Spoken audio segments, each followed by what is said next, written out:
Good afternoon everyone. I am Dr. Neha Jain. I am presenting a lecture on evidence-based practice and I am a faculty in Mahatma Gandhi Occupational Therapy College. Misconceptions about EBP. First we'll talk about EBP. EBP is evidence-based practice.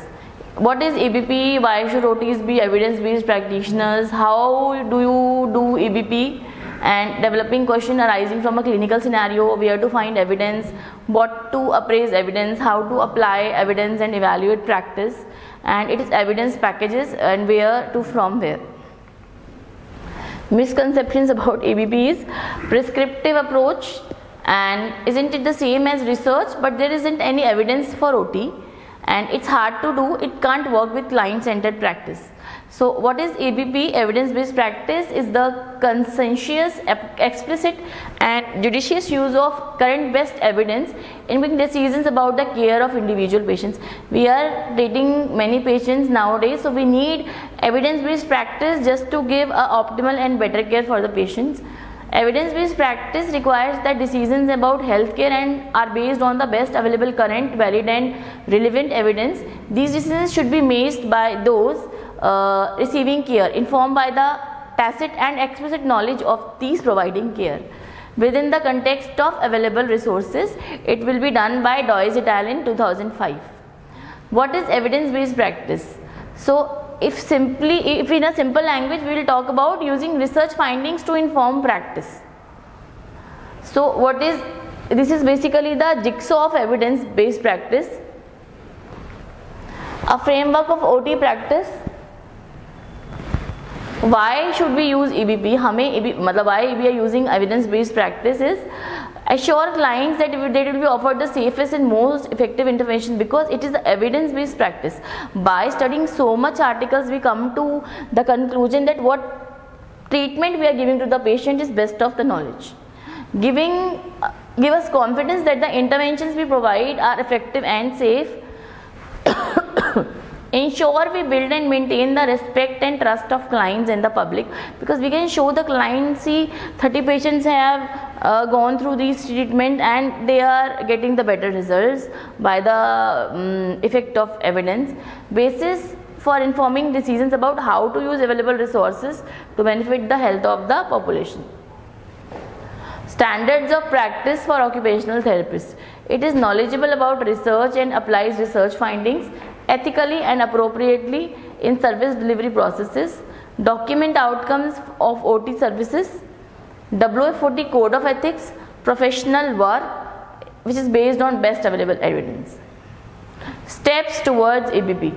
Convert information needs into answerable questions. Find the best evidence to answer the questions. Critically appraise the evidence. Apply the evidence. Evaluate practice. So now questions emerge from the scenario is, you are working in an acute psychiatric ward where many of the patients are admitted with depression. You are developing a program for these patients and are investigating effective interventions to alleviate depression. One of the interventions you are wondering about is physical exercise. So relevant questions arising from the scenario is, what should be included in a ward program to lift mood and enable depressed patients to continue with their daily activities, including return to work? What are the main concerns of patients with depression? What are the strongest predictors of return to previous occupations in patients with depression? What assessments would be useful for measuring mood, motivation levels in patients with depression?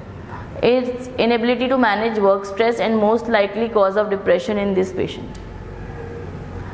Formulating questions about effects of interventions are, break questions into 4 parts using the PICO guide: population, intervention, comparative intervention and outcome. So this is the patient's protocol.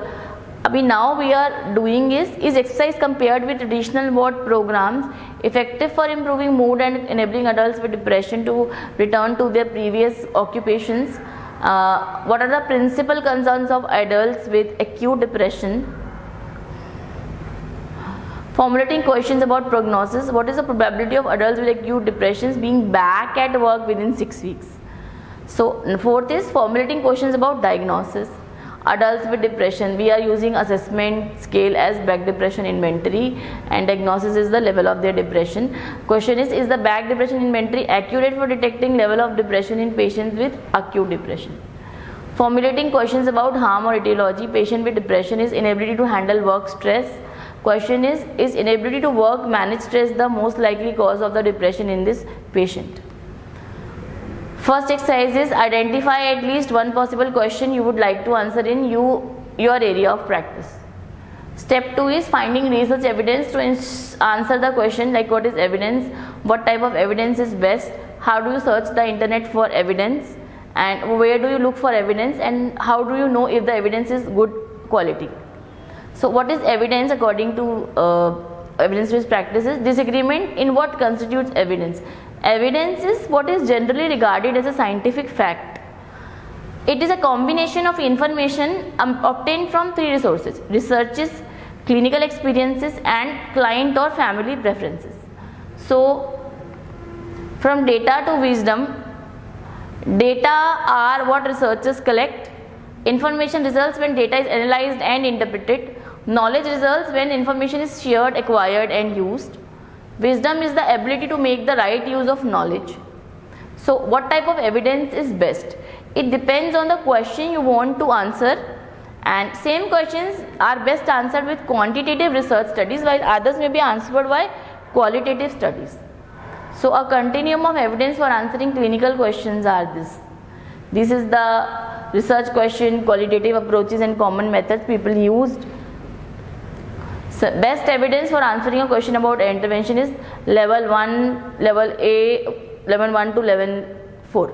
Systematic reviews and meta-analysis of randomized control trials, randomized control trials, non-randomized control trials, quasi-experimental study, non-experimental descriptive studies, expert committee reports, or clinical experiences of respected authorities.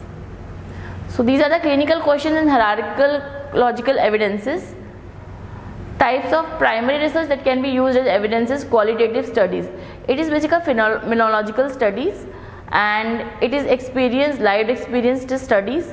Quantitative studies are randomized control trials, non-randomized random trials, quasi-experimental studies, and non-experimental studies, example descriptive studies. Pre-appraised are sources of research evidence: systematic reviews, meta-analysis, critically appraised papers, critically appraised topics, databases that rate primary research, example Outseekers, textbooks, and guidelines. What is a systematic review? Systematic review is a review and a synthesis of research literature on a particular topic. It will give us a knowledge about the brief research what we are doing about. Attempts to access all published literature on a chosen topic, and studies are only included if they meet predetermined criteria of research quality. The findings of the various research studies may be combined into a meta-analysis or if inappropriate. What is meta-analysis? A specific subset of systematic reviews that statistically combine data from many studies in order to find a common effect. Reviews, systematic reviews, and meta-analysis. What are CAPs and CATs? A critically appraised paper is an appraisal of a research article, commonly a short summary of high quality clinically relevant research. A clinically appraised topic is an appraisal of more than one article on a topic of clinical relevance.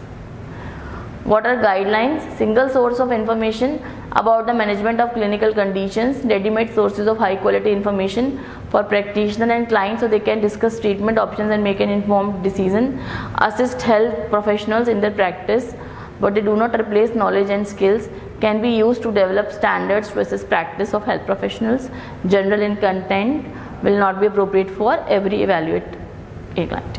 Thank you so much.